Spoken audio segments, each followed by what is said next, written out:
Pentecôte kibsa ya Pâques lori rampinu. Mais la fête de Pentecôte vient 50 jours après la Pâque. La saine pinda araya tugusugu la kor rikre kibsa ya nar kibsa. Et dans les temps passés, la Pentecôte était un jour réservé pour la fête de la moisson, donc le jour donc, où les récoltes se faisaient. La kele ya wakat kanga Ersoa man kibs kanga à Jésus zekra zugi la si son cabre pam pirisgu te Christ tout de même qu'elle indique Pentecôte te assis son wang kibsa. C'est alors après l'enlèvement de Jésus, c'est coïncidé avec cette fête de Pentecôte et le Saint-Esprit s'est manifesté et en même temps ils ont pris ce jour-là pour faire le jour de la Pentecôte. Pentecôte kibis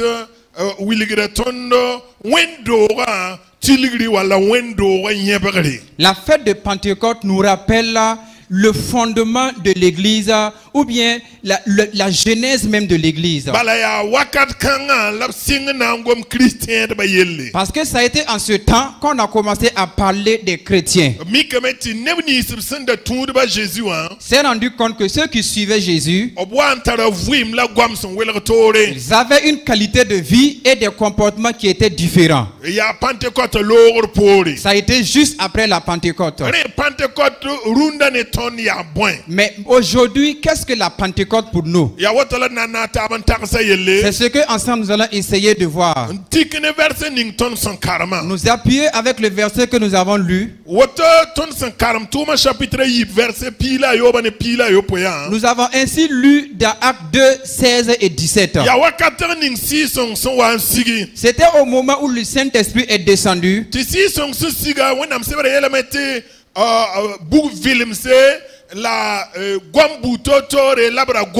Et quand le Saint-Esprit est descendu, il était dit que des langues semblables à des langues de feu se sont apparues et également de nouvelles langues ont commencé à être exprimées. Et un grand bruit s'est fait entendre. À cause du bruit qui s'est fait entendre,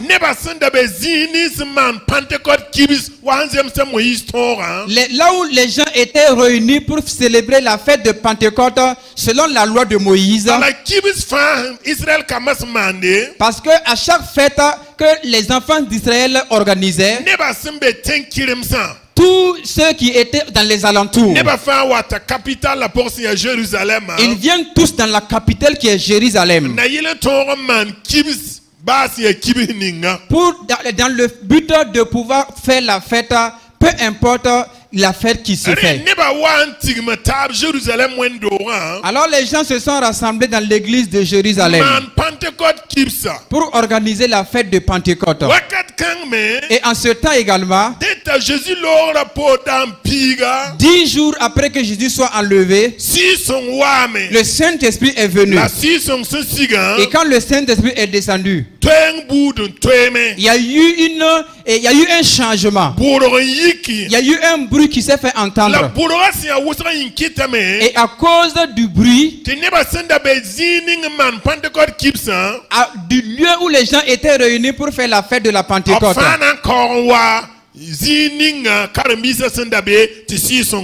ils ont tous couru pour venir au lieu où étaient rassemblés les disciples et le Saint-Esprit est descendu. Et ceux qui ont couru sont venus, ils ont commencé à parler pour dire, ces personnes, il se peut qu'ils sont ivres de vin. Parce qu'ils voyaient qu'ils s'exprimaient différemment. Et c'est en ce temps que Pierre va prendre la parole pour parler au peuple d'Israël, pour parler à ceux qui étaient présents en ce temps.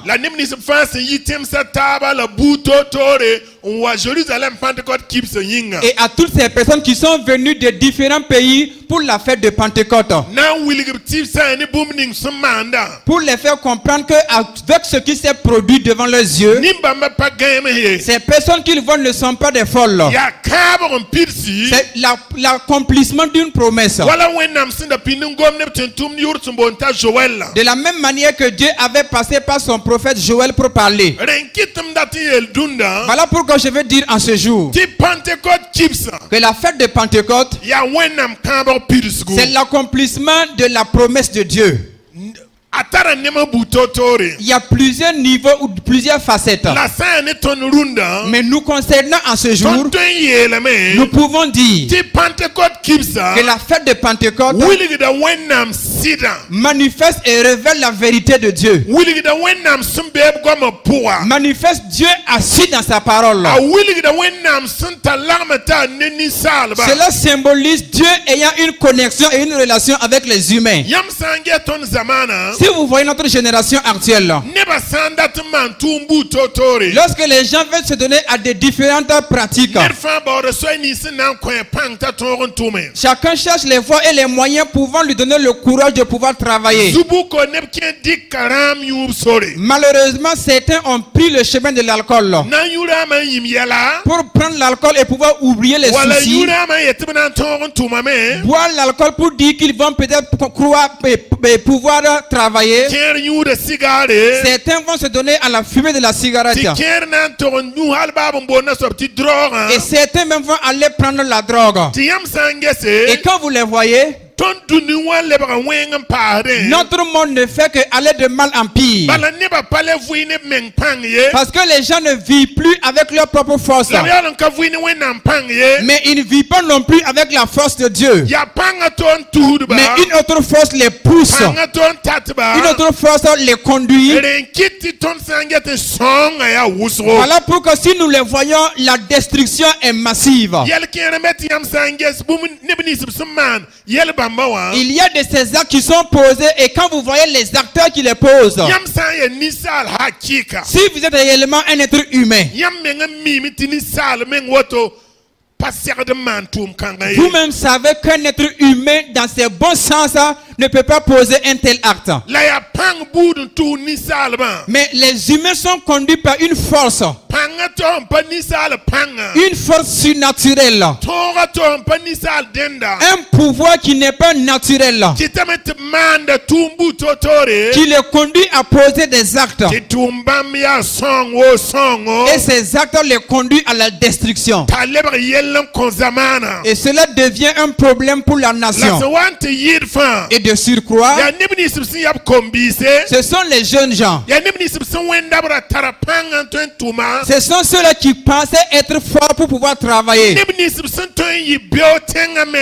Ceux-là qui sont l'avenir de la nation. Ceux sur qui on peut s'appuyer pour que dans l'avenir le pays soit radieux. Ce sont ces personnes qui partent chercher une autre puissance. Malheureusement, ce n'est pas une puissance qui peut les amener à faire du bien. Voilà pourquoi à l'avènement, au moment où Christ voulait partir, lorsqu'il a fini son ministère et qu'il devait être enlevé, il a dit à ses disciples, je désire vous parler, mais ce que je veux que vous fassiez, il vous faut demeurer à Jérusalem. Parce que moi qui étais présent avec vous, au moment où je vous ai envoyé, dans les pays dans lesquels vous êtes arrivés, vous avez rencontré pas mal de difficultés. Mais dans toutes ces difficultés-là, vous avez rencontré le diable. Vous avez rencontré des démons. Mais j'ai prié pour vous. Et vous avez reçu la puissance pour vaincre le diable avec tous les démons. Mais maintenant, je m'apprête à partir. Mon temps est arrivé et je dois être enlevé. Mais lorsque je serai enlevé, je ne vous laisserai pas orphelin. Je sais que dans le monde dans lequel vous êtes, de la même manière que le diable est tombé comme un éclair, Il va toujours demeurer parmi vous. Mais avant que vous allez, patientez, attendez. Patientez, attendez. Parce que lorsque je serai allé, celui-là qui m'a aidé à être sur la terre, celui-là qui m'a aidé à remporter la victoire, celui-là qui m'a aidé à avoir la victoire sur la mort, celui-là qui m'a aidé à remporter la victoire sur la faim et la famine, il va m'amener à partir. Mais lorsqu'il va arriver avec moi au paradis, de la même manière que mon père avait promis, il viendra et demeurera avec vous. Et c'est quand il sera en vous que vous pourrez mettre en pratique et marcher dans mes pas. Voilà pourquoi après l'enlèvement de Jésus, le Saint-Esprit est venu. Et le Saint-Esprit qui est venu, il est descendu sur les 120. Les 120 se sont levés. Malgré qu'ils n'avaient pas la connaissance pratique, malgré qu'ils n'avaient pas les moyens financiers, malgré que physiquement ils étaient faibles, comme ils ont reçu la puissance venant du ciel, devant la maison devant laquelle ils vont arriver, la maison s'ouvre à cause de la puissance qu'ils ont reçue. Là où ils arrivent,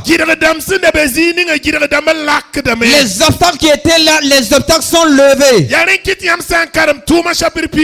Voilà pourquoi si vous lisez dans Actes chapitre 13, la Bible déclare, et après avoir imposé les mains sur Paul et Barnabas, et qu'ils ont reçu le Saint-Esprit, on les a laissés partir. C'est après qu'ils soient partis qu'ils ont rencontré un homme qui voulait être un obstacle avec leur ministère.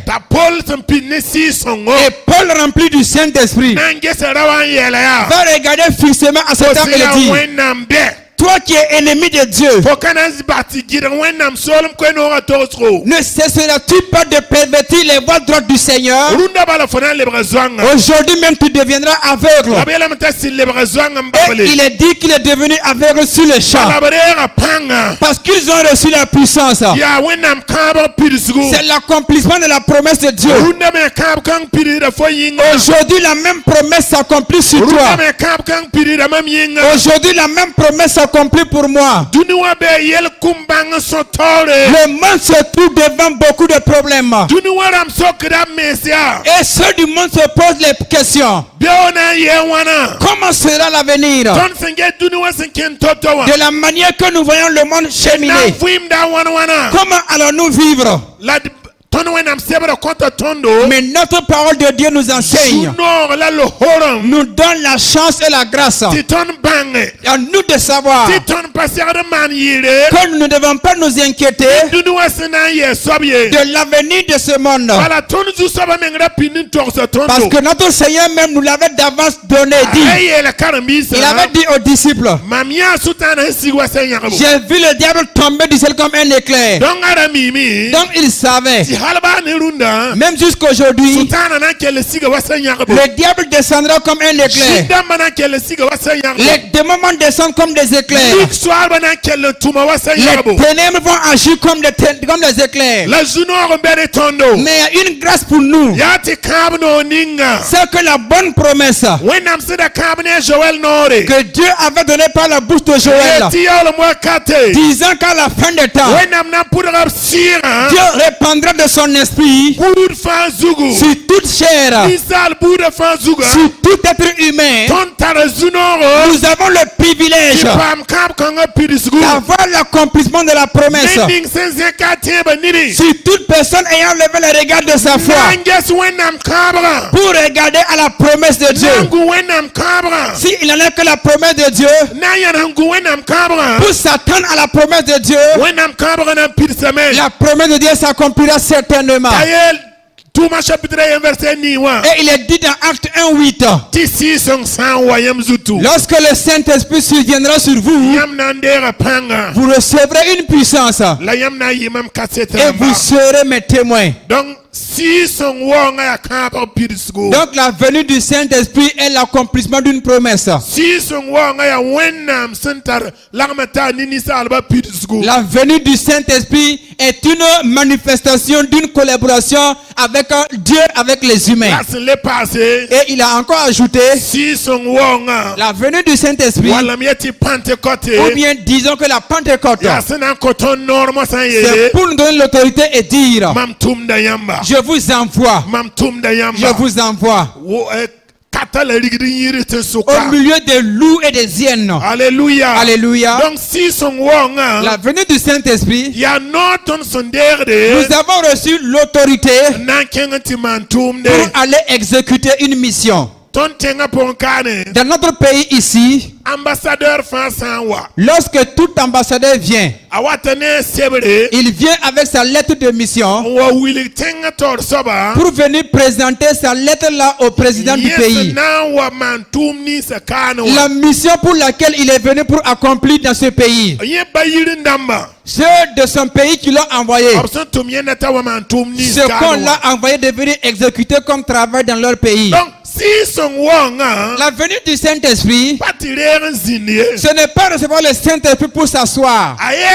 Il est dit: ne bougez pas d'abord jusqu'à ce que vous ayez reçu le Saint-Esprit. Pour dire que si vous recevez maintenant le Saint-Esprit, vous ne devez plus rester assis.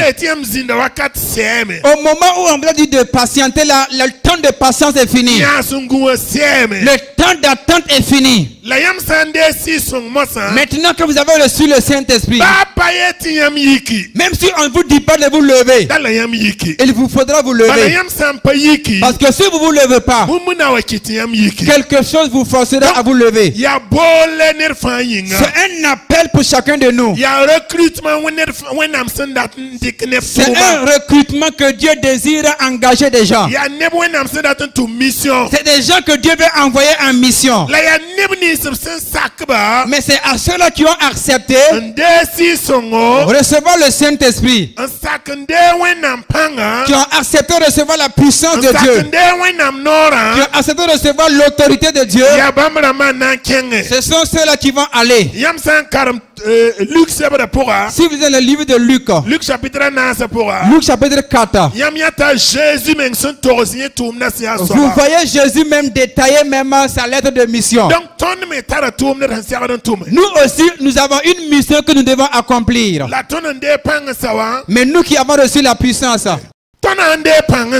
à peine que nous avons reçu la puissance, il nous faudra nous lever. Nous lever et aller dans la mission qu'on nous a envoyée. Voilà pourquoi nous lisons la parole de Dieu. Dieu a envoyé des gens. Et Dieu a choisi des gens. Et ces personnes ont accepté. Alléluia. Alléluia. Je vais demander à ce qu'on lise dans Genèse 12. Seigneur pila yibe verset yemra na ta babala. Susabayela Abraham ya. Yikin basaf tenga nif buda. La fira en keng ninga mamsen na wilik foma. Mamnan kitamenti flavor bud si ya kasanga. La mamnan ninga fuzugu baraka en kit fiuri yi kasanga. La fonan wa ne barka. Nibni sibsin ningir fuzugu baraka. Mamnan ninga bam dam zut barka. La nibni sibsin kamar fo mwenga, mamna kaba bamda mwenga, la dunia boudfa n'a pas ma barque fo nyinga. Amen. L'Éternel dit à Abraham: va-t'en de ton pays, de ta patrie et de la maison de ton père, dans le pays que je te montrerai. Je ferai de toi une grande nation et je te bénirai. Je rendrai ton nom grand et tu seras une source de bénédiction. Tu seras une source de bénédiction. Je bénirai ceux qui te béniront et je maudirai ceux qui te maudiront. Et toutes les familles de la terre seront bénies en toi. C'est Dieu qui a appelé Abraham. Et c'est Dieu qui désire qu'il aille faire une mission. Abraham s'est levé ne sachant pas où aller. Mais comme c'est Dieu qui l'a appelé, parce qu'il avait une relation, une amitié avec Dieu. Il avait une relation avec Dieu. Et Dieu l'a appelé pour lui envoyer. Mais Dieu lui a fait la promesse. La promesse de Dieu s'accomplit toujours. Quand il s'est levé, il est effectivement parti. Au début, il ne savait pas où il partait. C'était compliqué pour lui. Mais à cause de la présence de Dieu en lui, il ne s'est pas trompé de chemin. Il ne s'est pas égaré. Abraham à cause de l'obéissance de Abraham, Dieu va révéler sa bénédiction pour Abraham. Aucune mission n'est facile à faire. Si on vous a recruté pour le service militaire, vous serez en avance formé pour cela. Vous allez rencontrer pas mal d'épreuves. Par moment même, des gens vont désirer même reculer, déserter. À cause même de l'atrocité des épreuves. Mais un militaire ne peut être recruté et lui envoyer simplement en mission. Il faut qu'on consacre un temps pour le former et l'enseigner. Mais pendant la formation, ce sont des larmes qu'il va verser. Pendant la formation, c'est difficile à supporter. Pendant la formation, il se peut même qu'il murmure par moments. Il va traverser des brousses et des déserts. Il y a la faim et la soif. Des hyènes et des lions vont se lever sur le chemin. Certains même vont ramper dans les boues. Et certains même vont marcher même dans les épines. À certains endroits, c'est des fleuves et il faut traverser les fleuves. Mais comme c'est Dieu qui vous a appelé, si Dieu vous appelle, allez-y.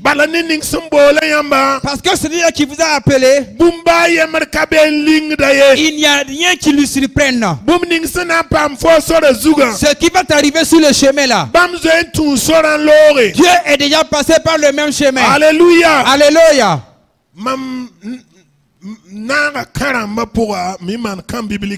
Par moment, je participe à l'organisation des camps bibliques. Et pendant l'organisation des camps, nous organisons un jeu qu'on appelle jeu de piste. C'est un chemin que vous frayez dans la brousse là.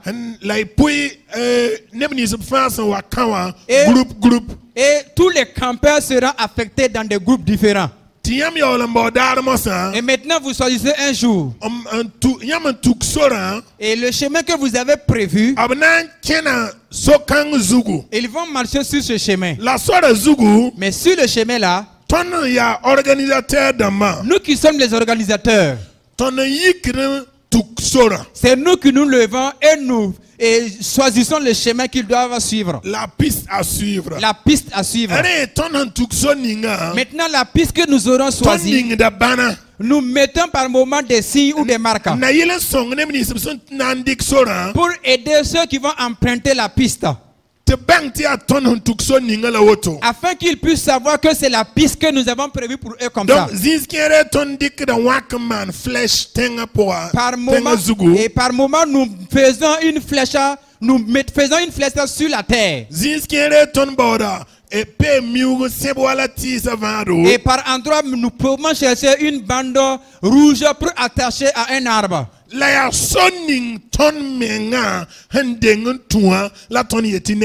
Mais c'est la piste que nous-mêmes avons empruntée, que nous demandons aux campeurs de chercher la même piste et de suivre. Et par moment, vous allez arriver à certains endroits et la flèche vous indique que vous devez traverser l'eau là pour passer. Les peureux et ceux qui ont peur de l'eau là vont essayer de contourner l'eau. Alors que dans cette eau-là, nous avons placé quelque chose.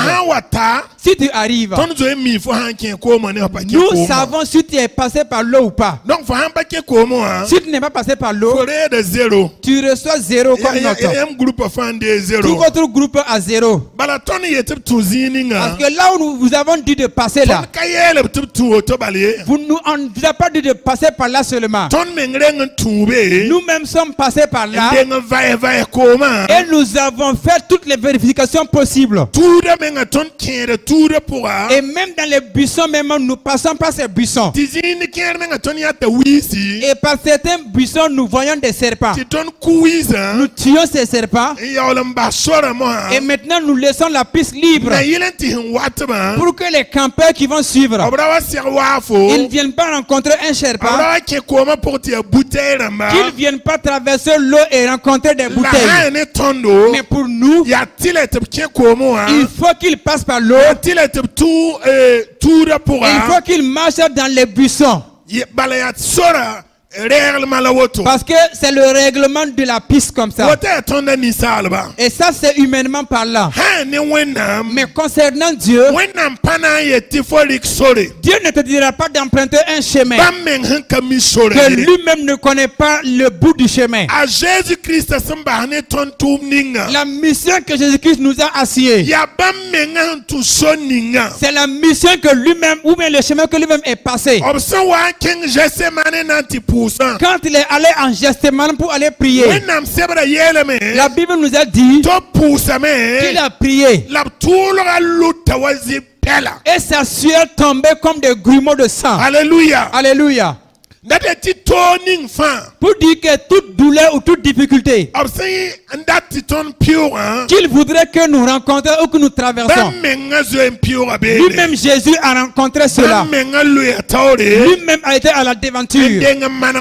Il a préparé la piste. Voilà pourquoi nous ne devons pas avoir peur. Si Dieu nous invitait à partir, si nous recevons la puissance, nous devons nous lever et aller. Alléluia. Alléluia. N'ayons pas peur. C'est moi qui sais. Là où Dieu m'a invité à partir, c'est toi qui sais. Là où Dieu t'a dit de partir. Moi je connais ma mission et tu connais ta mission aussi. Parce que ma relation avec mon Dieu, c'est ce qui a conduit à ce que Dieu me montre ma mission et mon chemin à emprunter. La Bible nous dit que Abraham acceptait pour partir. Alléluia. Alléluia. Mais Dieu lui a promis, si tu pars, je serai avec toi. Et je te bénirai. Celui qui te bénira sera béni. Écoutez, si nous nous levons pour aller pour Dieu, celui qui nous rencontre, qui nous aide sur le chemin de Dieu, dans l'appel de Dieu, la bénédiction que nous avons, la même personne gagne la même bénédiction. Celui qui a été le canal pour t'aider dans ton chemin, pour te permettre d'aller aisément sur ton chemin, pour bénir ta marche, la même personne également rencontre la même bénédiction. Attention. Mais attention, toute personne qui te rencontre pour être une pierre d'achoppement, Dieu le maudit. Celui qui ne peut pas que tu ailles, la bénédiction de Dieu ne le suivra pas. Celui-là qui ne t'aide pas, Dieu ne l'aidera pas non plus. Celui qui veut s'opposer à toi, Dieu également va le rencontrer. Tout cela c'est pour nous dire que Dieu a toutes choses entre ses mains. Parce que c'est une promesse qu'il nous a faite. Et il accomplit toujours sa promesse. Il a promis le Saint-Esprit. La promesse a été accomplie. Il a promis d'être avec nous. si nous aussi nous partons, il sera réellement avec nous. Il nous a dit que nous serons bénis. Toutes sortes de joie qui se trouvent dans l'appel de Dieu. Dieu fera un chemin. Dieu va ouvrir un chemin afin que nous ayons ces joies. Parce que c'est l'accomplissement de la promesse de Dieu. Il y eut un temps et Joseph, quand Dieu a voulu travailler avec Joseph, Dieu a fait une promesse avec Joseph. Ça a été compliqué pour Joseph. Mais dans Genèse 50, si vous lisez, vous allez voir qu'à la fin, Dieu a accompli sa promesse dans la vie de Joseph. Tous ceux-là que Dieu avait dit qu'ils vont s'agenouiller devant Joseph. Au début, c'était compliqué pour lui. C'était des larmes. C'était l'emprisonnement. C'était la fuite. C'était la honte. À l'issue là, Dieu a accompli sa promesse. Est-ce que ce matin Dieu ne désire pas accomplir sa promesse pour quelqu'un? Il a promis le Saint-Esprit. Il l'a accompli. Aujourd'hui c'est la Pentecôte. S'il en est que tu t'es décidé à avoir le Saint-Esprit, le Saint-Esprit est prêt et il viendra. Il se peut que tu as reçu le Saint-Esprit et tu dois te lever pour aller et tu as maintenant peur. Ne crains pas, n'aie pas peur. Va, va. Le même Dieu qui t'a dit à aller, lui-même est passé par ce chemin. Et il connaît toutes les péripéties du chemin. Et lui qui t'a invité à aller, il se peut que tu parles. Et dans ta marche là, tu rencontres des difficultés sur le chemin. La mission dans laquelle tu te trouves, cela te fait que tu doutes. Est-ce que la promesse que Dieu m'a faite, est-ce que la promesse tiendra? Il a dit à Joseph que sa promesse est certaine. La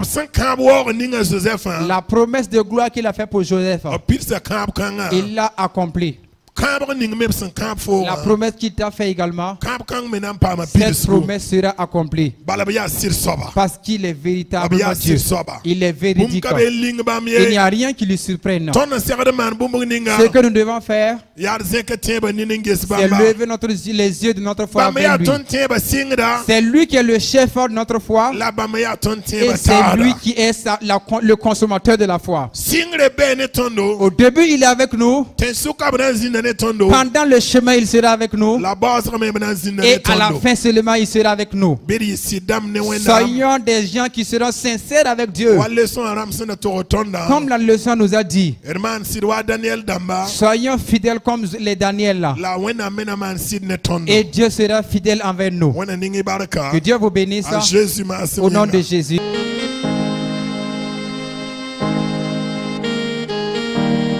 En toi, Seigneur, toujours m'habiter. Chaque instant de chaque jour qui passe, en toi seul je vais me confier. Tu es mon Seigneur, tu es mon Sauveur, tu es mon Rédempteur. Alléluia. Merci Seigneur.